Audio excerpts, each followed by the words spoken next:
Massachusetts Governor Deval Patrick breaking news to Fox 25. He is now saying that the federal government has asked him to consider housing unaccompanied minors. So how many people are we talking about? Where would all of this housing take place? Our political reporter Sharmin Sacchetti is the one who spoke with the governor.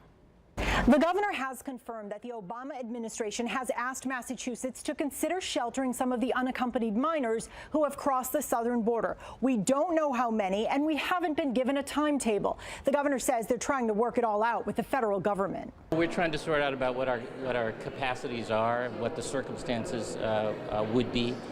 In the case of unaccompanied minors at the border, it would be in some sort of secure facility. It's not about bringing them into neighborhoods. If and when it happens, will the residents of Massachusetts be told? The federal government didn't tell Governor Patrick about immigrant detainees being flown into Hanscom and Logan last month.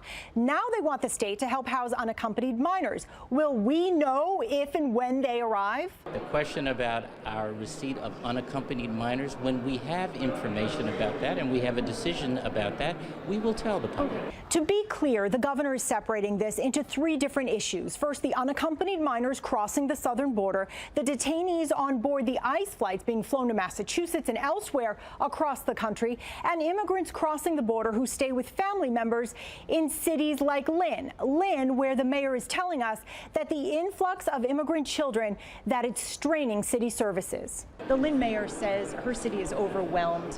Health services, school services are overwhelmed. What is the state doing to help them, and is the state getting any help from the federal government for those children?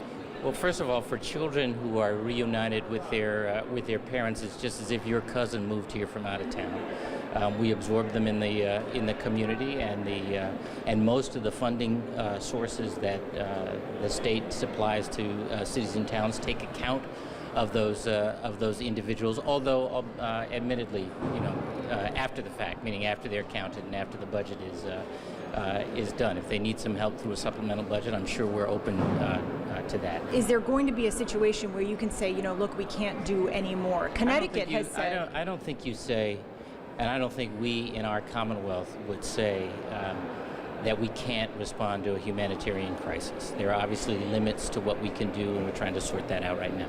What do you mean? What are you looking for? Money, funding? What are you looking for? First of all, we need to understand the scope of what it is we're being asked to do. But I can tell you that personally, and I don't think as a Commonwealth are we going to turn away and turn our backs to children who are coming from desperate situations. Connecticut said it had to turn away 2,000. Well, you should ask that question of Connecticut, but that's not who we are. Here? We have been asked by the administration, as I said a second ago, to consider whether we can shelter some number of unaccompanied minors, and we're trying to sort out what that number is. All right, so in a statement, the Federal General Services Administration told us it's working with the Department of Defense to find places to house these children.